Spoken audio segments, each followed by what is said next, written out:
Welcome to the League of Women Voters of Lexington's Community Forum, The Life of Dr. Mary Britton. I am Mary Hughes, co-president of the League of Women Voters of Lexington, and I'm here tonight with our co-president, Jennifer Jackson. Tonight's speaker is Dr. Karen Cotton McDaniel, Professor Emeritus at Kentucky State University, where she was a tenured full professor and director of libraries. Following her retirement from KSU, she served as a visiting scholar at Eastern Kentucky University and Berea College, where she taught courses in African American history and women's studies. Dr. McDaniel received both a PhD in history and a master's degree in library science from the University of Kentucky. She completed her undergraduate degree at Berea College. Dr. McDaniel is also the founding editor of the award-winning Kentucky African American Encyclopedia, which became available in August 2015. We are excited to have Dr. McDaniel here tonight. We will have time at the end of her presentation for questions and answers. Dr. McDaniel, are you ready? I guess I'm ready. I think my technology is working. We'll see. Good. We'll find out the hard way. And I thank you for inviting me and giving me this opportunity to address the group. I've revised my presentation somewhat. I like to talk about Mary's family life as well as her public life. So I think that tells you who she is more so than some of the things she does in public. Her family influenced her life a lot. Let me try to share this. See where we go. Dr. Maryellen Britton. Unlike most African Americans that were born in the country prior to emancipation, Maryellen Britton was born free in Lexington on April 16, 1855, to Laura Trigg and Henry Harrison Britton. Mary's status as a free-born Kentuckian presented a problem for me from a genealogical standpoint. I had previously used Ancestry.com to talk about her family when I wrote about her before, but I had not used it to verify her birth date or her actual birth. So since I was doing this PowerPoint, I thought it would be good to have a copy of that in the PowerPoint. So the first record you see has her listed as Mary Trigg, which is interesting. She's a mulatto. She's born April 5th, 1855, and they keep showing that in their records, but every record that I've seen prior to her birth says April 16th. So this one says she's Mary Trigg. She's an enslaved person. Her owner is Henry Britton, and her mother is Laura Trigg. Now the second one, I wrote them. There's places on Ancestry where you can write them and make comments and correct a record. So I wrote them about this a couple of weeks ago. And this is the record I found now that says Mary Britton. Her father is Henry Britton and her mother is Laura Trigg. So you can get Ancestry to do something that you want them to do and to make changes. I don't know if both records are still up there. It may be just one of them. Anyway, so the story behind her background is that her mother, Laura, was the daughter of the Honorable Thomas Francis Marshall, slaveholder, and his enslaved woman, Mary Trigg. And Marshall acknowledged this fair-skinned daughter as his own, and as such, he provided her with an education. He freed her at age 16 in 1848. And as Marshall's child, Laura enjoyed a lot of privileges that most Blacks did not enjoy, or a lot of other people didn't enjoy. She was a talented vocalist, and she could pass for white. So she traveled throughout the United States, free from any kind of racial discrimination. In later years, she traveled with her daughter, Julia, who was a musical child prodigy, because she accompanied her mother on the piano. Now, Julia was much darker than her mother. So they would pose as mother and servant so that they could stay together in the same car, on trains, and the same hotel rooms. The Brittons, and Henry Harrison Britton here, let me see, he was a Spanish African American heritage. He was a barber and a carpenter. And his wife and they produced 10 children. I have their names up here with their dates of birth and death. If you notice those, that some of the children died between 1860 and 1870. They were on the census one year, and 10 years later, they were not. There are no death records that I've found so far regarding them. There are 2 asterisks for 2 of the other siblings who committed suicide in their 20s. So I'll talk about them just a little bit as we go through. So given their mother's educational background, the children were all encouraged to pursue educational opportunities. And as a child, Mary's parents recognized that her love for books and learning, and they sought opportunities for developing her intellectual capacity. Initially, she attended local schools that were run by the American Missionary Association. Both she and her older sister, Julia, later attended Louisville's William Gibson School, which served not only free Black populations, but also enslaved children whose enslavers were progressive enough to seek an education for them. Prior to the onset of the Civil War, the sisters returned to their Frankfort home, where Julia and her mother taught enslaved people to read and write. In 1860, the Brittons lived in Lexington, where Henry was a barber and Laura worked as a seamstress, in addition to her musical endeavors. After the war, around 1869, the Britton family moved to Berea, where the motto is, God has made of one blood all peoples of the earth. And it was described as a utopian society.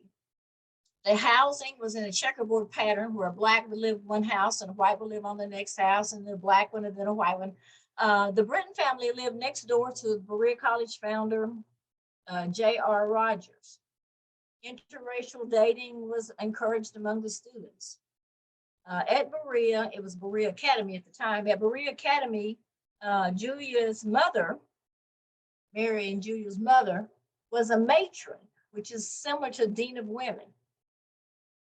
Julia taught classical music at Berea College. She was the first Black faculty member, and she was a student also. She was the first Black faculty member at Berea. She was the first to teach white students in Kentucky. And she and Julia and Mary were the first 2 Black female graduates of Berea Academy. And Mary studied, she was a student in the academic department. They had 2 different departments. You could have the primary department and academic department. So they were intellectually advanced. So she was in the academic department, majoring in Latin in 1871 to 1872. So between her and Julia, they were the first 2 females of color. This shows the record that the 1871 catalog. It shows Julia, Mary up here at the top. She's and this is the academy department. And then down below, what she's majoring in. This is an example of one of the early famous pictures from Berea College. I'm a Berea College graduate, by the way, class of 73. This is a picture of the students in 1870. And if you look at the picture, the diverse ethnicities and the ages, look at the different ages of the students. So Berea would take you where you are and move you to where they want you to go. Tragedy struck the family in 1874. The father died in March. The mother died in July. So the family had to move back somewhere other than Berea. Julia moved to Memphis. Mary began teaching, trying to support herself. in Charlesburg, and then later in Lexington Colored School. She initially moved in with one of her aunts, one of her sisters, I'm sorry. Her sister Lucy moved in with the aunt. And then Julia moved in later with one of the sisters, as well as Hattie. Hattie eventually moves to Memphis with Julia. Other siblings, their younger siblings, moved in with other family members.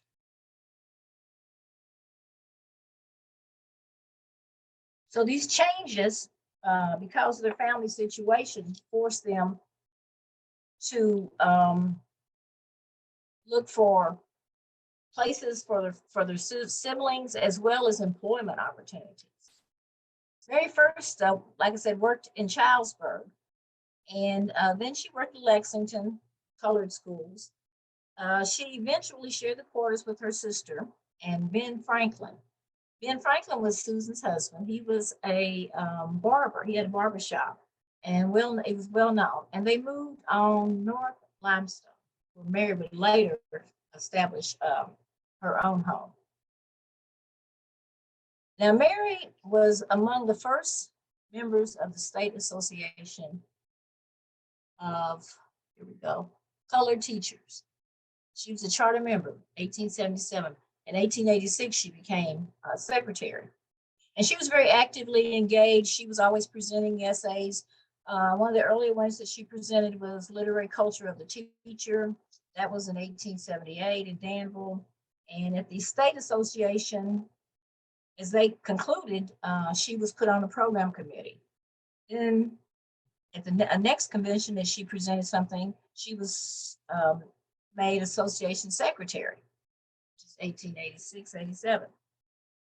When the association met in Danville at the St. James African Methodist Episcopal Church, she was very visibly occupied in the association's business. She was delivering speeches after the president's annual address, and she gave another speech later that evening on women's suffrage.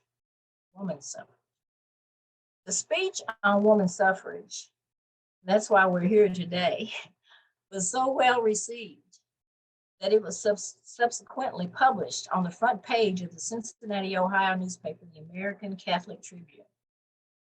Britton began her speech by acknowledging that Kentucky was not a state that supported women's rights.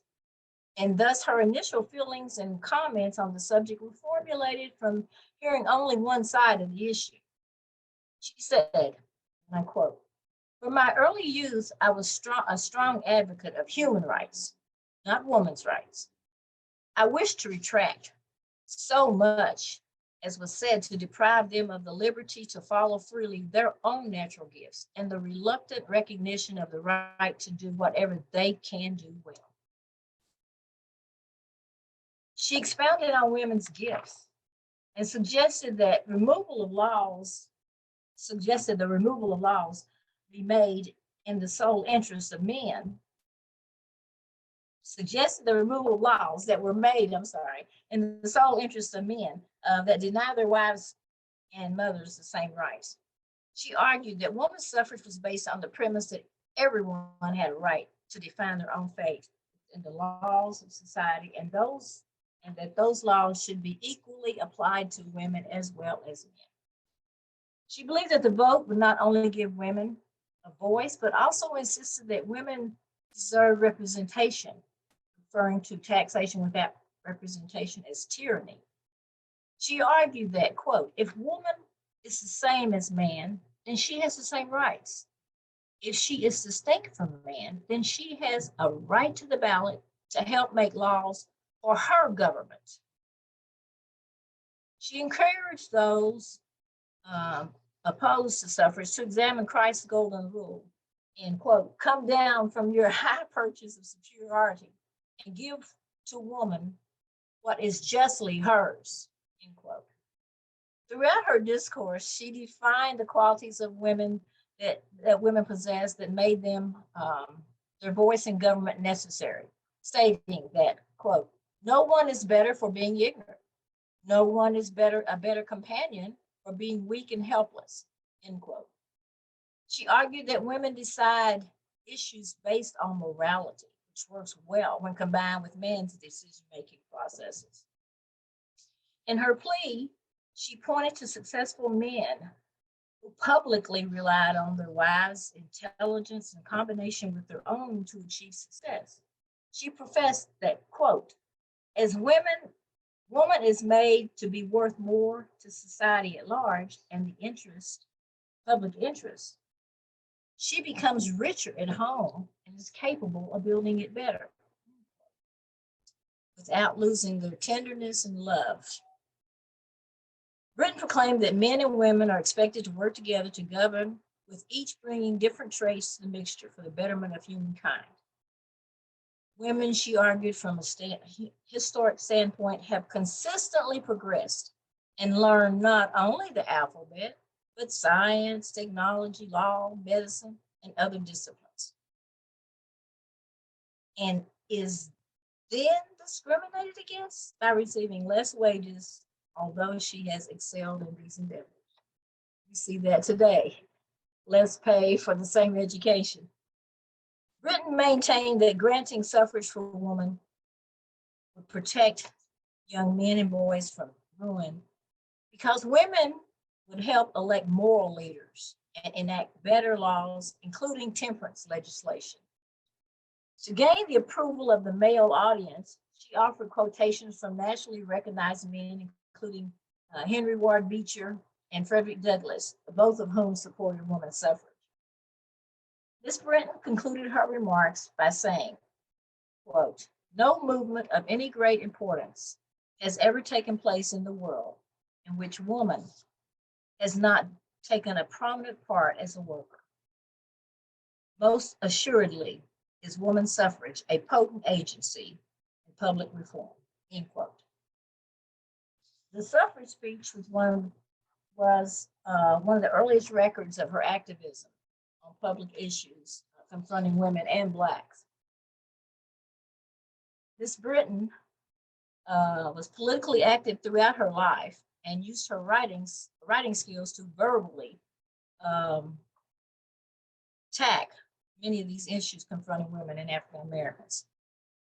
On the topic of the separate coach, she, which prevented racists from occupying seats on the same train coach in passenger trains, her eloquent and organized speech to the Joint Railroad Committee of the Kentucky Senate and House of Representatives on April 18th, 1892, as part of the delegation of Black women, was so well executed that numerous people, both Black and white, requested that it be printed in the local newspaper, where it appeared 4 days later.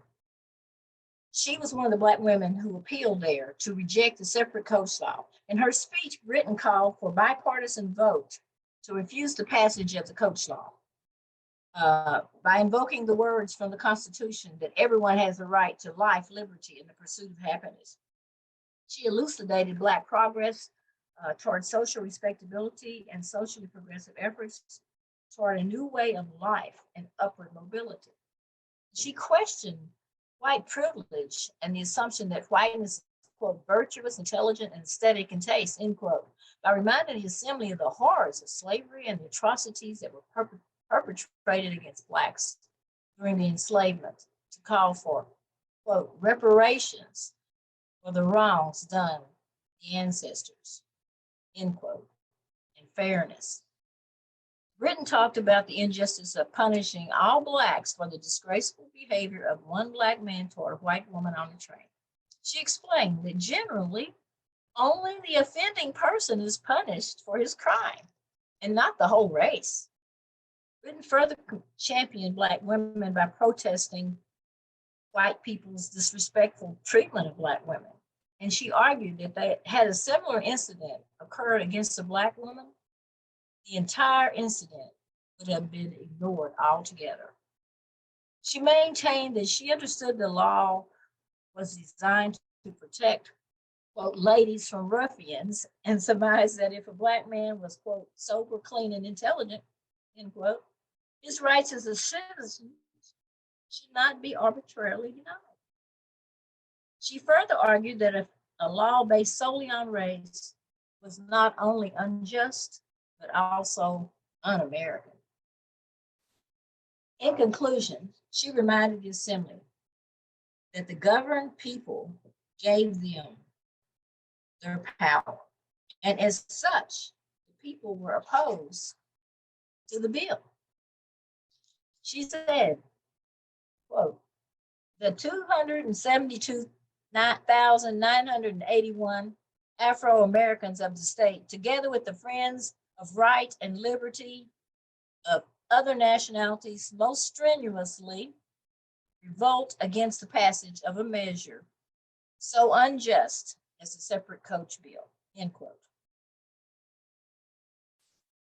As a teacher, and later as Lexington's first female physician, she was one of Lexington's most respected women, and her opinion on political issues was sought over the years and often highly publicized.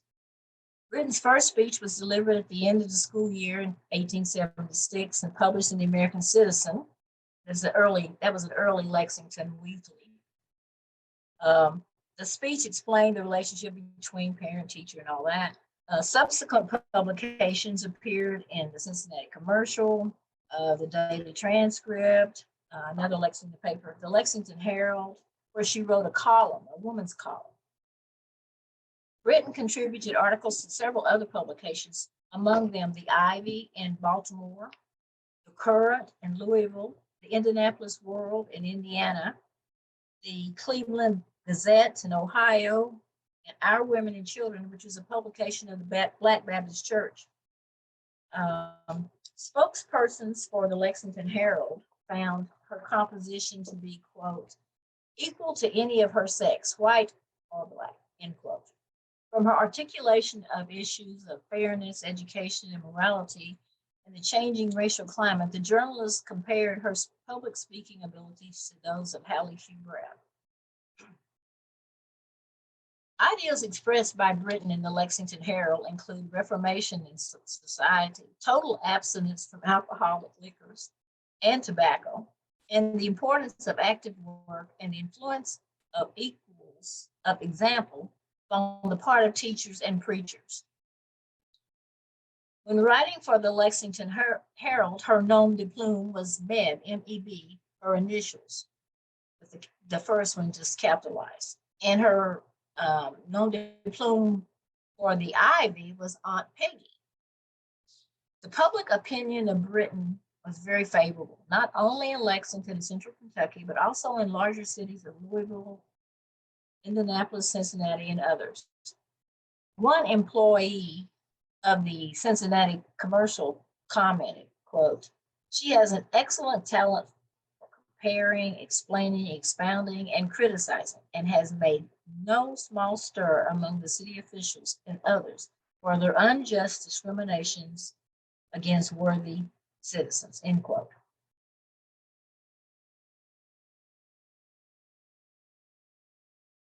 It was through her work as a writer and speaker that Britton became acquainted with Ida B. Wells, who was just beginning to make a name for herself in Memphis. During the August 1877, and this is a month after after her article was published on the suffrage movement.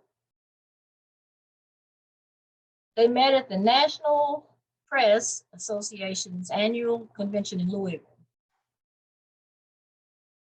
Ida B. Wells was from Memphis, and Mary's sister, Julia, had moved to Memphis. And because of her musical talent, she had been giving concerts and whatever. And Ida B. Wells was an acquaintance and a fan of Julia Britton Hooks. Over the next few weeks, they dined with Britton and her sisters in Lexington. They traveled around Kentucky together, as Wells had several business meetings in various cities. And Britton possibly accompanied Wells to Memphis. The entries in Wells's diary is kind of unclear there when she talked about her companion being Mary. And then next thing you know, and we made it to Memphis. So I assumed it was still Mary because other people were coming and meeting them at the train and whatever. So the entries were in Wells's diary, her Memphis diary, and they had a lot in common. The writing, as well as the fact that they were both orphaned at a young age, and they were both school teachers. And in 1891, they were both featured in the Afro-American press and its editors. These pictures here, these sketches, are from that particular publication.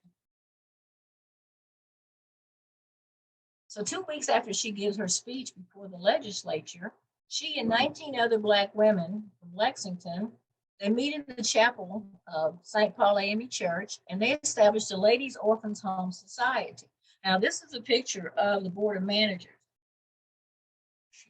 I don't know exactly when it was taken. It's an early picture, but she is not among the people on these pictures, but she was one of the founders.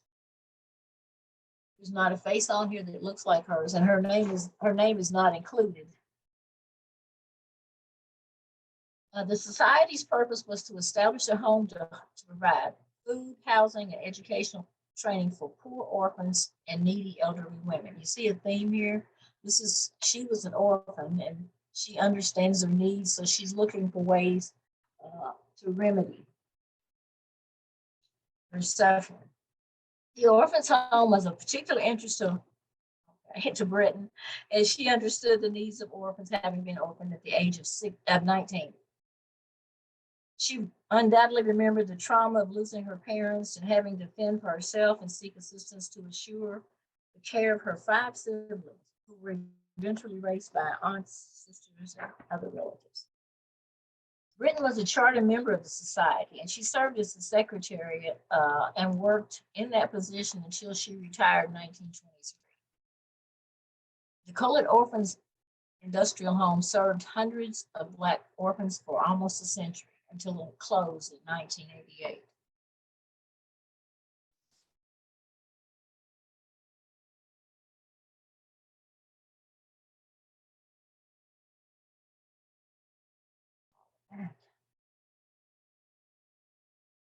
The World's Columbian Exposition of 1893 provided Britain the opportunity to challenge some of the racist practices that were allowed at the international event.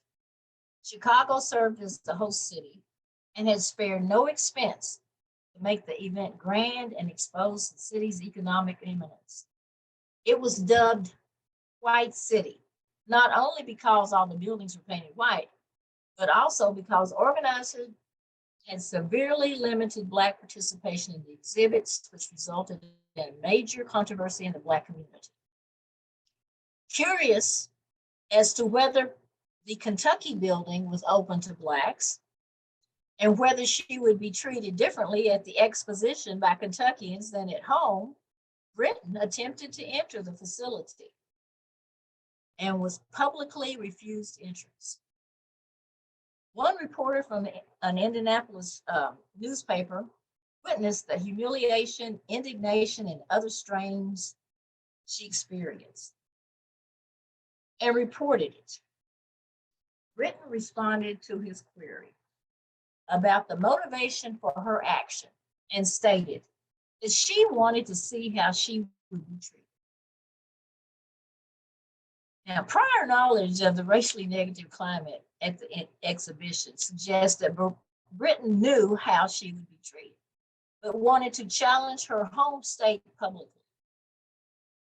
Mary Britton's ill treatment is the only reported incident of public accommodation discrimination at the 1893 World's Columbian Exposition.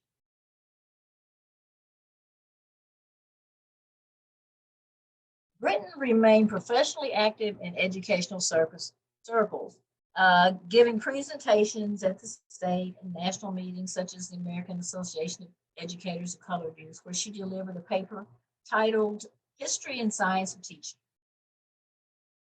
The segregated schools of Lexington engaged her services until she publicly resigned from teaching in 1897 to study medicine at Chicago's American Missionary College of Medicine. 5 years later, after completing her course of study in Illinois, and then studying at the sanatorium in Battle Creek, Michigan, she returned to Lexington and applied for a license to practice medicine in Fayette County. She was described as, quote, well equipped for her life's work and is a young woman of marked intelligence and ability. And approximately 3 months later, she received her medical license and opened her practice in Lexington. In addition to her practice in Lexington, she traveled to Georgetown twice weekly for professional business. And I assume it's probably, again, her medical business. When Kentucky passed a day law forcing Berea College to remove Black students from its campus, Maryellen Britton and several other former Black students co-authored a pamphlet called President Frost's Betrayal of the Colored People in His Administration of Berea College, which highly criticized the president, William Frost, for policies and mistreatment of Black students during his administration. After being in practice for a year, Dr. Maryellen Britton began the construction of, quote, a handsome cottage on North Limestone Street, fronting Rand Avenue, end quote, which would also serve as her medical office for the next 22 years. She continuously involved herself in local Black professional associations, the Kentucky Medical Association of Colored Physicians. That's her house. The Kentucky Medical Association of Colored Physicians, Dentists, and Pharmacists. And she often spoke or presided at the annual state meetings. She was also actively involved on the national level, where she attended their annual meetings. Her professional colleagues valued her expertise and leadership skills.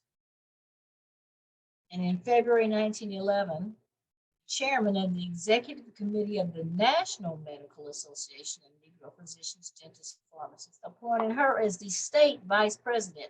So she would represent Kentucky to the association. And if you look at this picture, you notice anything odd about it? She's the only woman there.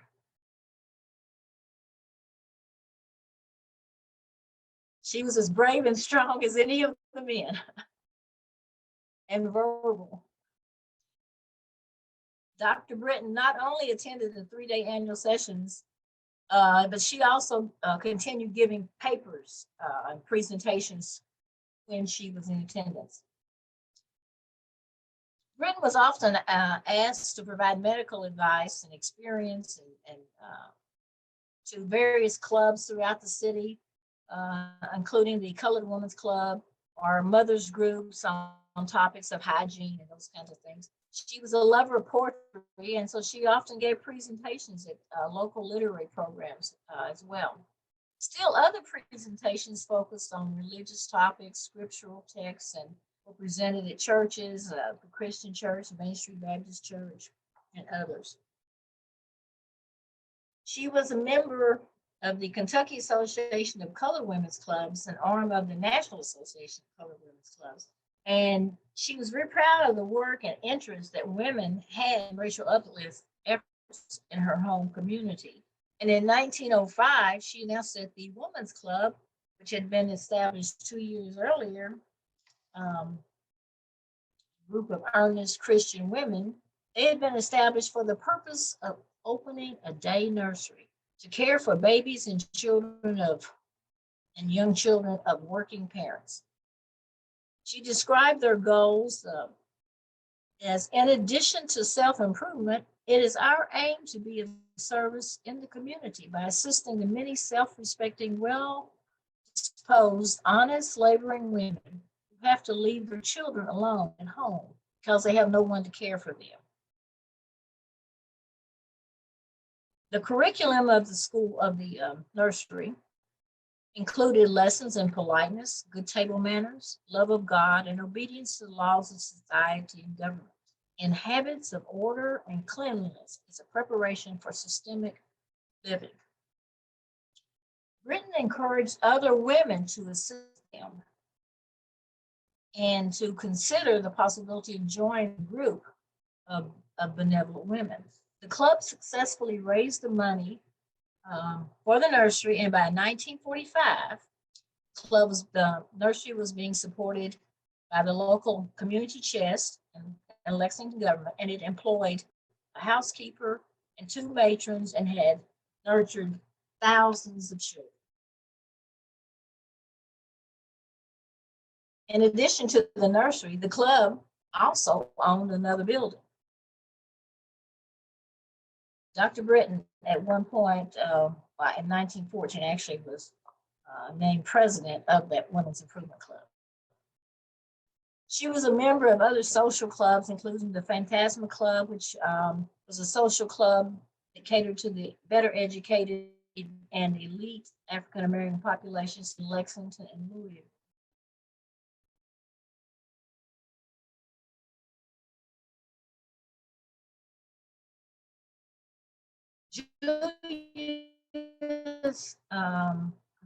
Mary's personal life was marred with several tragedies, beginning with the early death of the parents. 2 of her younger siblings, Martha and Joseph, died between 1860 and 1870. As an adult, 2 other younger siblings died tragically. On Sunday, 1891, her 23-year-old sister, Patty, who lived in Memphis, Julia, and Julia's husband, shot herself in the head with a pistol following an argument with her brother-in-law. 10 years later, her brother, renowned jockey, committed suicide at the age of 28 by swallowing carbolic acid. 4 years later, her 5th sibling, Lucy, wife of the well-known jockey Monk Overton, died at the age of 33. In 1914, her oldest sister, Susan, died following a 3-year illness. Her remaining siblings included older sister Julia,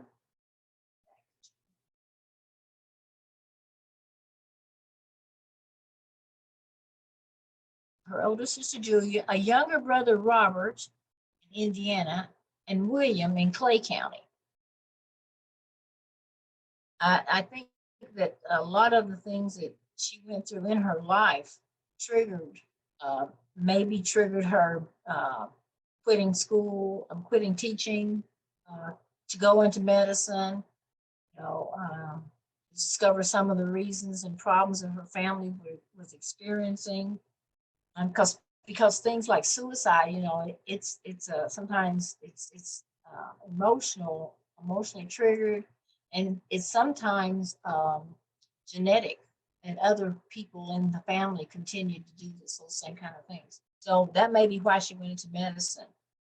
I know that the fact that she opened an orphanage was related to losing her parents, and you see on here that on this list of things that Julia, her sister, was involved in. She was also involved in an orphanage home in Memphis. Until 1893, Britton was a strict Episcopalian, but converted to Seventh-day Adventist church. She strictly adhered to the church teachings and was committed to maintaining a healthy lifestyle by refraining from alcohol and tobacco and meat. Her religious faith and marked sense of self-worth possibly allowed her to cope with the family losses that she was facing, and helped her remain focused on her community work and professional position. She was a faithful member of that church for the next 25 years. Britton retired from her practice in 1923 at the age of 68. And on August 27, 1925, she was admitted to St. Joseph Hospital, gravely ill at the time of her admittance. As a doctor, she undoubtedly knew her condition, and she had her last will and testament drawn up shortly before or after arriving to the hospital, and she died that same afternoon. She left her library to Seventh-day Adventist Church, and with the bulk of her estate going to her sister Julia and her nephews Robert and Henry Hooks, all of Memphis. Newspaper accounts indicated that she was also survived by her brother-in-law, Benjamin Franklin, and other family members, but they were not listed. Following her death, the Bluegrass Medical Society issued an official proclamation acknowledging her as a gifted woman, and as an expression of their esteem, they vowed to send a floral arrangement and to attend the funeral as a group. Her funeral was held at her home on North Limestone, and she was buried in Cove Haven Cemetery. And this is her tombstone. And as you see on there, it says April 17th, 1855 was her birthday. But the birth certificate is April 5th. She had hoped to be buried, in fact, that was in her will, to be buried in the family plot in Berea. As an early feminist and member of the Kentucky Association of Colored Women's Clubs, Mary Britton was one of the women who openly challenged the status of women and Blacks in a white male-dominated world. Early in her life, she assumed a feminist stance through her articulation of expectations regarding women's suffrage and women's equality to men. She defied Jim and Jane Crow status and attempted entry into arenas that few Blacks or women dared. She further defied the traditional female occupations, leaving the teaching profession and becoming a medical doctor, the first female doctor of any race in Lexington. Britton never shied away from asserting her ideas and never allowed others to intimidate her into submission on any issue. Maryellen Britton worked continuously for racial equality, gender rights, and her personal and religious beliefs through her life, helping to transform Kentucky's Black communities for 5 decades. Britton's responsibility as a Black female activist was to identify and modify the systems that oppress the Black community. And her activism reminds us that Black change agents are not necessarily militant men. Her story of activism validates the prominent roles of the Black women in building the Black community and creating positive, respectable images of Black women, thus erasing the negative stereotypes of them as perpetrated by the dominant culture. This is a marker that is now in front of her house. I didn't take a picture of her house because they've painted it a blue color. And this is the text of the marker. I won't read it to you, but you can go by and see it on Limestone Street.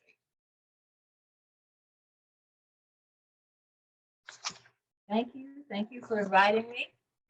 Thank you so much, Dr. McDaniel. Let's see if there's some questions. I did have one about the colored orphan home. That was in Lexington, is that correct? Right. Was it? It's still there. It's the what is it called? It's the Robert Williams Cultural Center now. Oh, okay. That's what it is. Okay, so that is what it is. Okay, good. That's what it is. Yes. Okay, great. And I'm glad I was going to ask about her home if it was still there, because I'd love to go by. It's still there. Yeah, It's right. still there. It's still there, and it's painted a color of bright blue color, as I understand. But I was able to find that picture of the home that was the early picture of it when it was white. Yeah, great. Well, I'm going to go past and look at it and read the marker. Do we have other questions? Her life was fascinating. I can't believe she did all the things that she did. And that her family was so involved with the community also. That's fascinating. Right. Her sister Julia is the grandmother, I think the grandmother of Hooks, Yes, was Benjamin Hooks. Yeah, president of the national NAACP. Yes, he yeah, was, and that's fascinating. Berea College has honored that family. They have these awards that they do every year, and they pick a family that's made a meaningful contribution, and they have to be people who have been from Berea or descendants of people. Right. So they have honored that family at least once for So that. And on their homepage, they have the stories of Julia and the story of Mary in on their pages. Yeah, that would be fascinating to look at. Is it true that you are writing a book about Mary? No. Oh, it's not. No. Why not? Oh, I've had enough trouble trying to pull together all these pieces. Well, you pulled And together. I did it several years ago, and then I went back out there, and then I found these other brothers. Recently, I found where they had moved to. There's nothing ever said about them. I think one of them was a farmer. I forget the one in Clay County was. I forget what the one in Indiana was. Mhm. But they lived, pretty long lives. They weren't listed in the obituary, so I guess maybe they lost touch. I Right. don't know. She was very close with Julia, though. They were very close. Yeah, I'd like to go see her grave also at the cemetery. Sounds wonderful. Thank you so much for this presentation, Dr. McDaniel. I really enjoyed hearing about her amazing life, and I'm sure our audience also was amazed. Mary, there is one more question in the chat. Yes. Okay, it says, this is from Zitzi, who is a league member. She said, I was curious about why she sometimes used a nom de plume in her writing, speaking, while writing at other times under her known name. Was there a reason she did so? I have no idea. Okay. This Well, is Ida B. Wells used the nom de plume Iola. Oh, right. Okay. Yeah, and then Mary Parrish and Louisville used Grace Ermine. Okay. So maybe that was, I don't know. Yeah. Maybe that was the habit that they Right. What they did in those days. Yeah, everybody did that. Yeah. Yeah.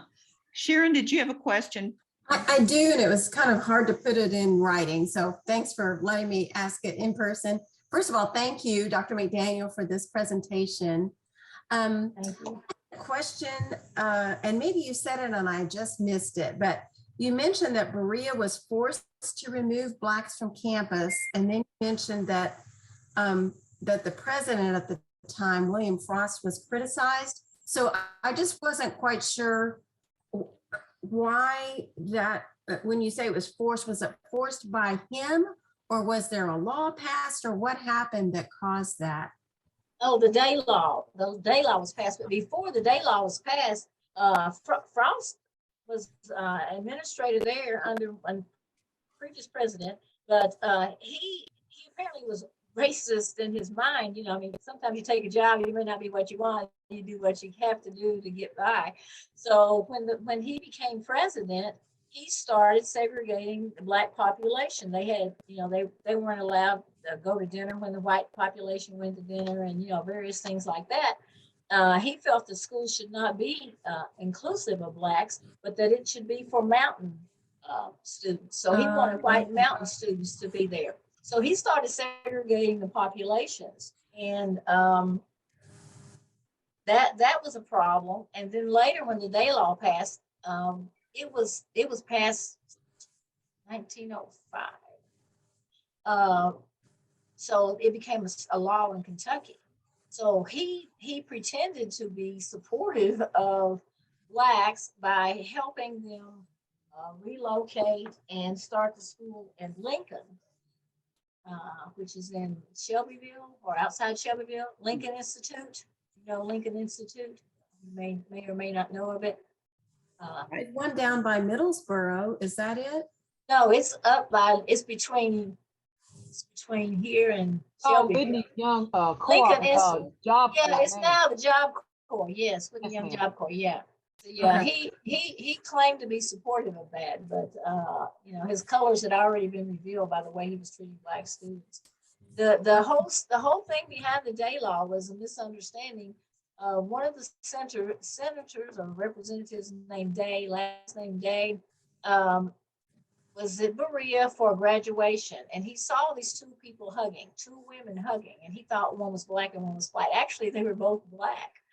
I guess they were light bright, dang near white, like Laura Clay, Laura, I'm sorry, Laura Clay, Laura Trigg.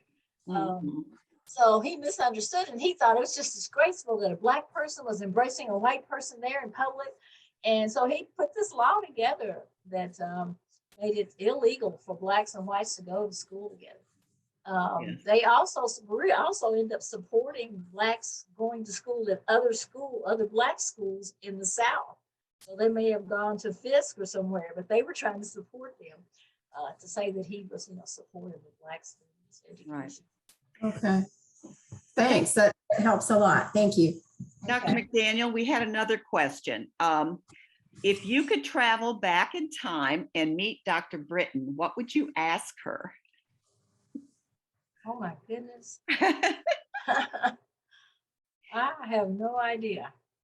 I have no idea.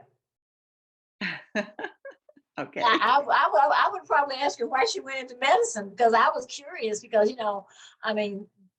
she seemed like a very caring person, and, working with the children in schools is like one of the best things you can do, is to bring them up, and educate them.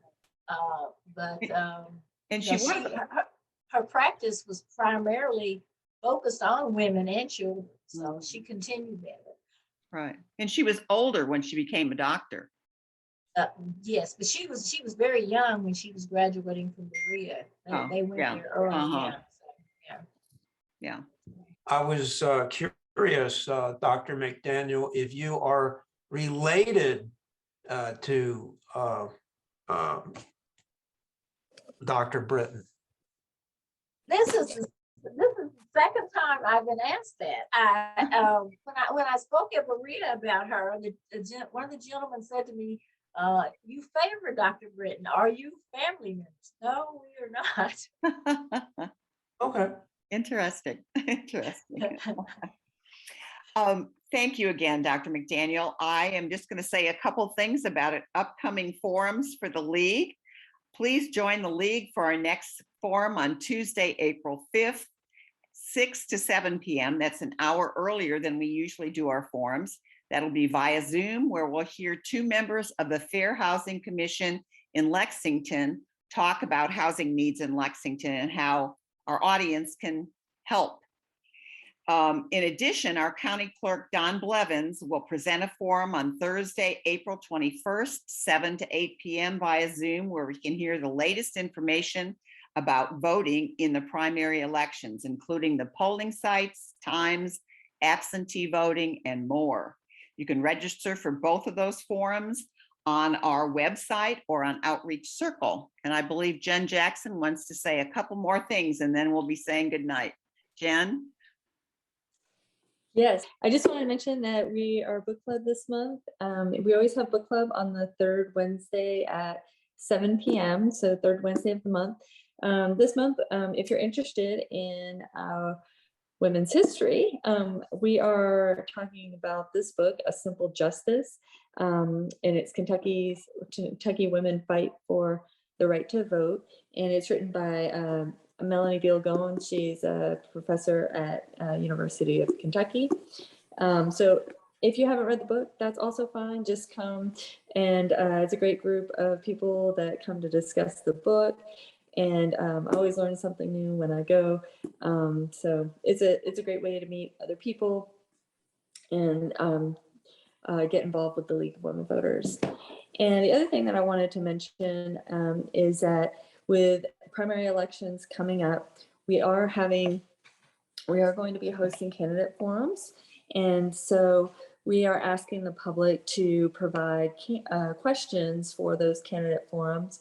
You can submit them on our website at lwvlexington.com, section under elections and voting, and you'll see 2022 candidate forums. And there's a link there where you can submit a question for whether it's for council or any of the other races that we're doing primary candidate forums for, keep in mind that if there's only, if they're not for the primary election, you know, we have closed primaries in Kentucky. So if there are two candidates within the same party, then there is a run, like basically that primary election determines who will win for that party and be in the general election.